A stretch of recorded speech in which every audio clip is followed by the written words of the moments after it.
गाइए गणपति जगवंदन। शंकर सुवन भवानी नंदन। शंकर सुवन भवानी नंदन। गाइए गणपति जगवंदन। गाइए गणपति जगवंदन। मांगत तुलसीदास कर जोरे।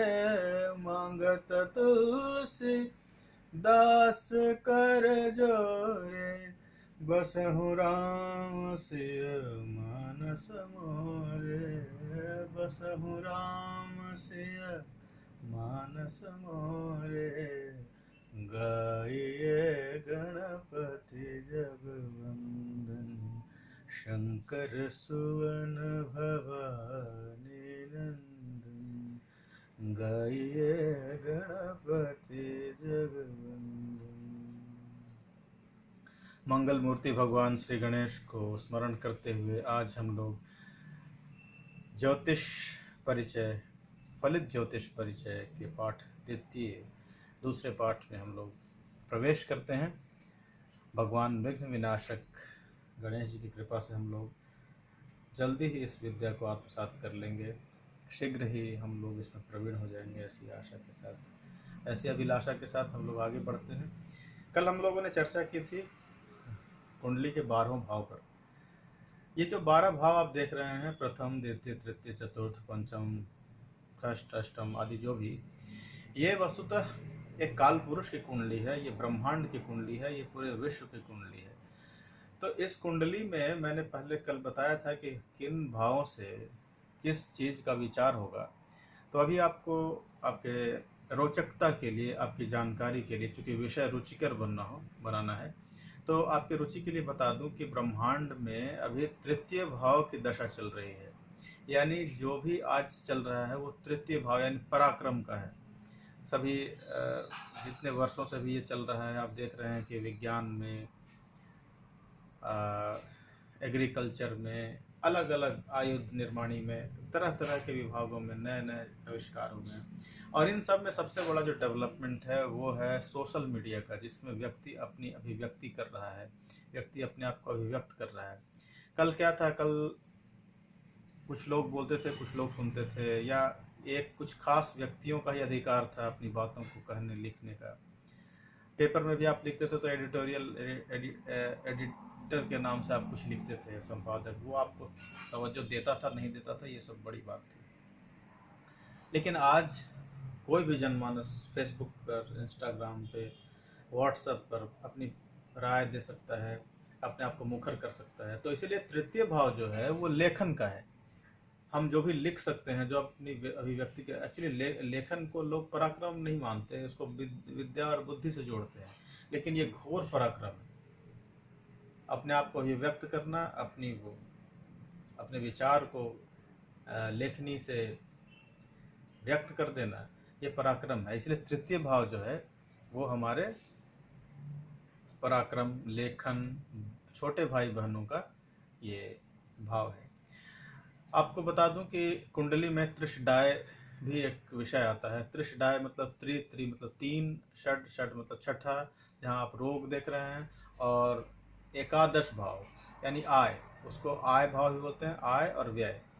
जो एकादश जहाँ लिखा हुआ है वो 11वां भाव है, उसको हम लोग आय भी कहते हैं, और चूंकि द्वादश को व्यय कहते हैं, तो इसलिए आय और व्यय, जो आपके जीवन में आया वो, और जो जीवन में आपका जो गया वो।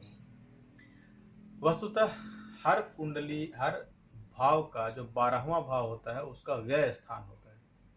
जैसे कि आप तृतीय भाव पे आज हम लोग बात कर रहे हैं, तो तृतीय भाव का 12वां भाव कौन सा है? धन है। तो धन है, और इसके साथ क्या है? कुटुंब भी है।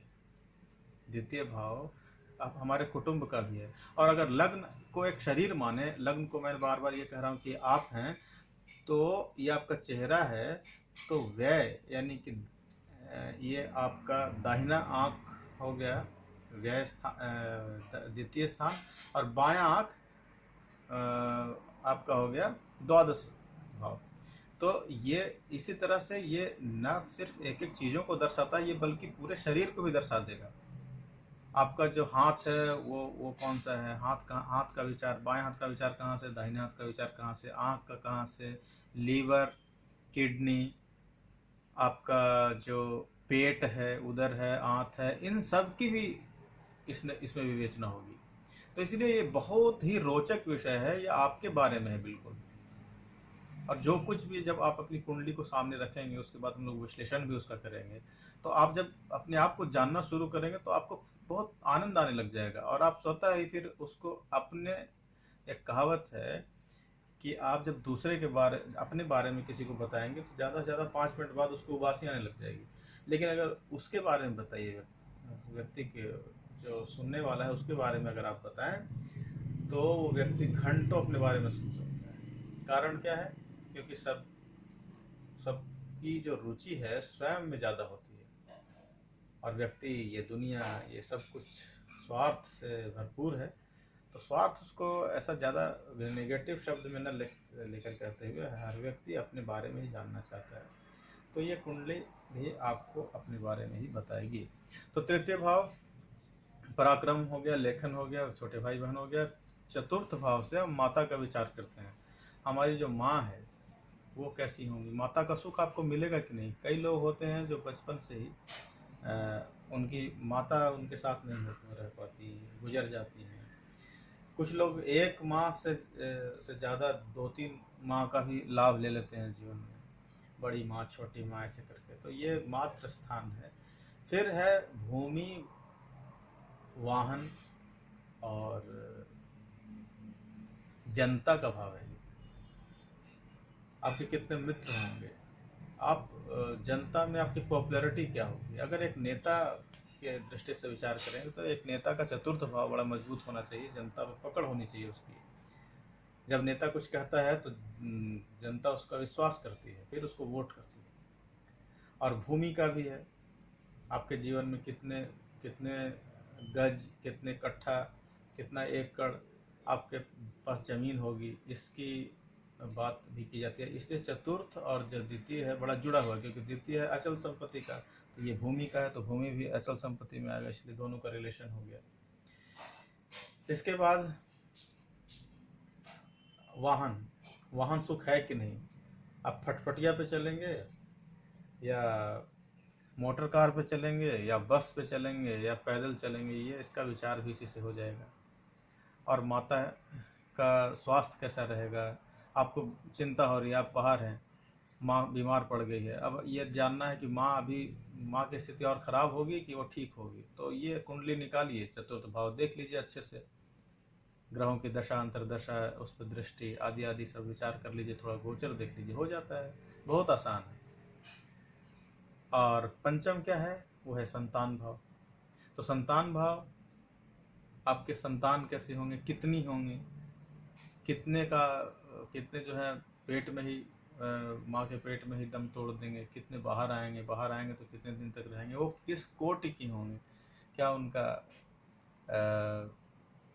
उसको क्या बोलेंगे आप, कि कितना प्रखर होगी आपकी संतान, या मंद बुद्धि होगी, ये सारा कुछ। आपकी बुद्धि कैसी है, आप किस बुद्धि के हैं, तामसिक, राजसिक कैसे हैं, ये है पंचम भाव। शॉर्ट, लॉटरी, सट्टा, जुआ। इसके बाद आप प्रेम में असफल होंगे या नहीं होंगे, आप जिससे प्रेम कर रहे हैं आपको पता चल रहा है कि वो प्रेम देगा कि नहीं देगा, वो प्रेम टिकेगा या नहीं टिकेगा, ये सब पंचम भाव आपका बता देगा। इसलिए पंचम भाव बहुत महत्वपूर्ण है, ये आपके व्यक्तित्व का बहुत बड़ा परिचायक है। छठे से रोग, ऋण और रिपु। आप ऋण लेंगे, वो ऋण लौटा पाएंगे कि नहीं, आपको ऋण देना चाहिए कि नहीं देना चाहिए, रोग, शत्रु कैसे होंगे, रोग किस तरह के रोग होंगे आपको।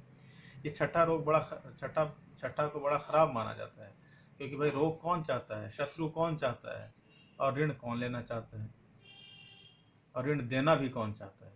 और ऋण दे तो वापस मिले न मिले, ये कौन नहीं चाहता है कि जिसने ऋण दिया है तो उसको वापस मिल जाए। तो ये है।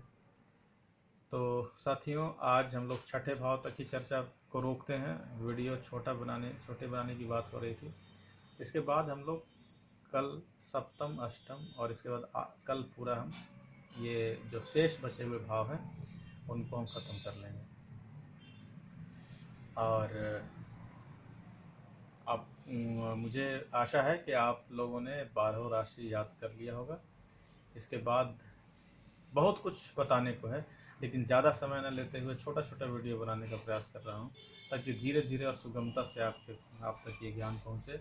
और गणेश जी से मेरी प्रार्थना है कि आप इस पर जल्दी पारंगत हो जाएं।